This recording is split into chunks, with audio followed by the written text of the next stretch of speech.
Selamat pagi, selamat siang, ataupun malam. Om Swastiastu, Om Awigenamastu Namo Sidem. Bertemu dengan saya, Niketut Sumendri, SPD, mahasiswa PPG, Prajab kelas 1, Universitas Hindu Negeri I Gusti Bagus Sugriwa. Kali ini kita akan membahas materi Sadarsana. Seri 1 yaitu pokok-pokok pikiran Sadarsana. Yang perlu diperhatikan, yang pertama, pokok-pokok ajaran Sadarsana. Yang kedua, tokoh-tokoh pemikir aliran Sadarsana. Yang ketiga, konsep Sadarsana relevan dengan abad 21. Yang keempat, aplikasi konsep Sadarsana.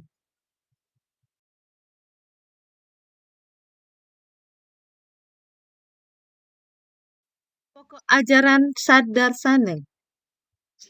Untuk mengerti tentang darsana atau cara pandang Hindu, mari kita lihat ilustrasi berikut. Ada 5 orang yang ditutup matanya dan mereka tidak tahu tentang gajah. Mereka tidak melihat, hanya meraba. Kemudian ia akan menerjemahkan apa itu gajah.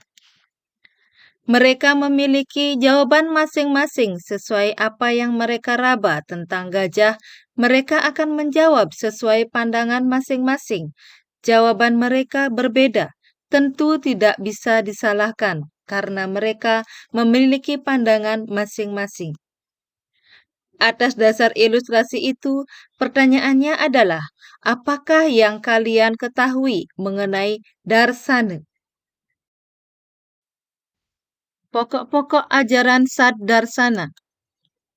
Aliran filsafat India berkembang sekitar tahun 800 sampai 300 sebelum Masehi, ketika kitab-kitab Upanishad tersusun.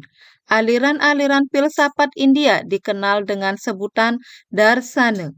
Istilah filsafat, love of wisdom, sudah umum diterjemahkan sebagai padanan istilah darsana. Padahal darsana memiliki latar belakang sejarah budaya berbeda dengan filsafat. Kata darsana mempunyai artian penglihatan atau pandangan.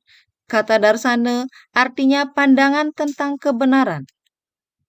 Pada intinya, darsana membicarakan aturan dan prosedur konstruksi pengetahuan dan validitas sebagai upaya serius dan sungguh-sungguh mencapai kebenaran. Ada berapa darsana menurut kitab suci Weda? Yang pertama, Nyaya Darsana. Yang kedua, Vaisesika Darsana.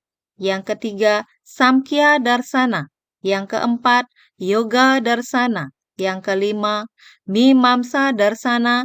Dan yang keenam, Vedanta. Mari kita lihat perspektif yang pertama. Nyaya Darsana.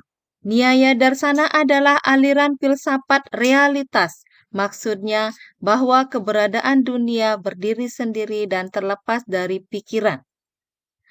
Aliran Nyaya Darsana memiliki 16 padarta atau pokok ajaran, yakni Pramana, Prameya, Samsaya, Prayojana, Nirnaya, Wada, Jalpa, Vitanda, Sristanta, Sidanta, Avajava, Tarka, Hetvasvasa, Cala, Jati, Nigrahastam.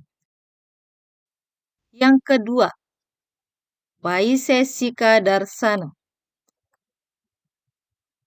Vaisesika Darsana mempunyai pandangan tentang terlepasnya jiwa individu dari awidya atau kebodohan melalui berbagai kategori atau padarta untuk memperoleh pengetahuan yang benar.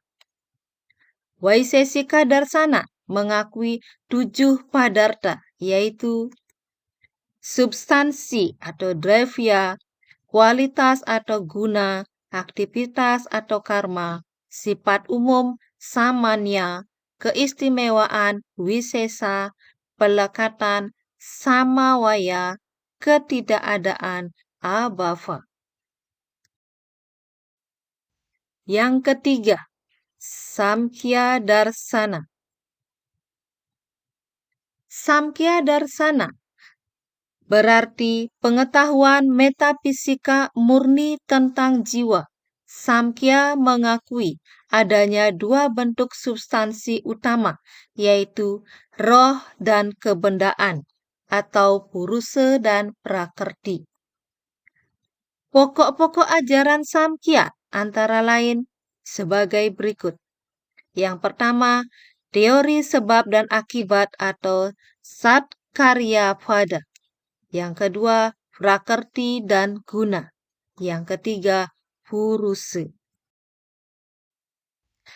Yang keempat, Yoga Darsana. Yoga Darsana.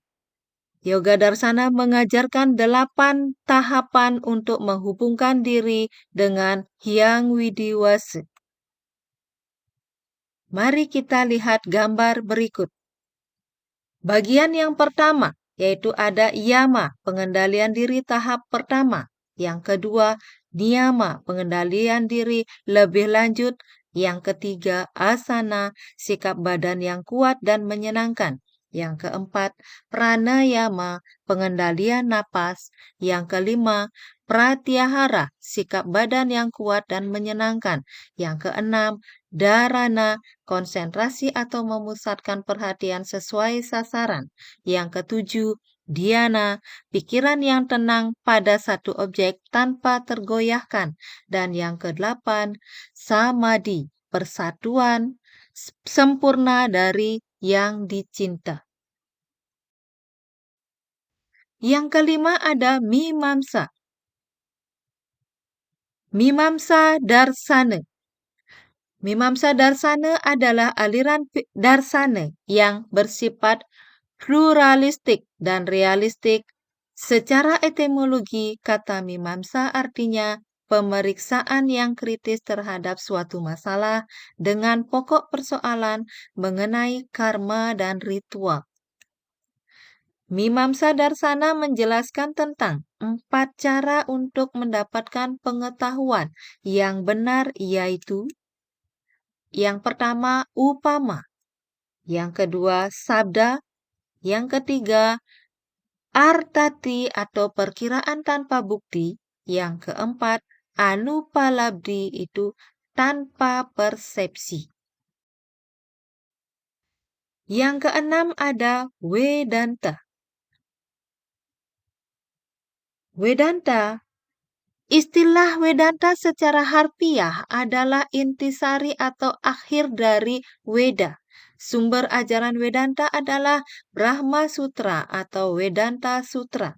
Juga dikenal dengan Sariraraka Sutra karena ia mengandung perwujudan dari Nirguna Brahman tertinggi.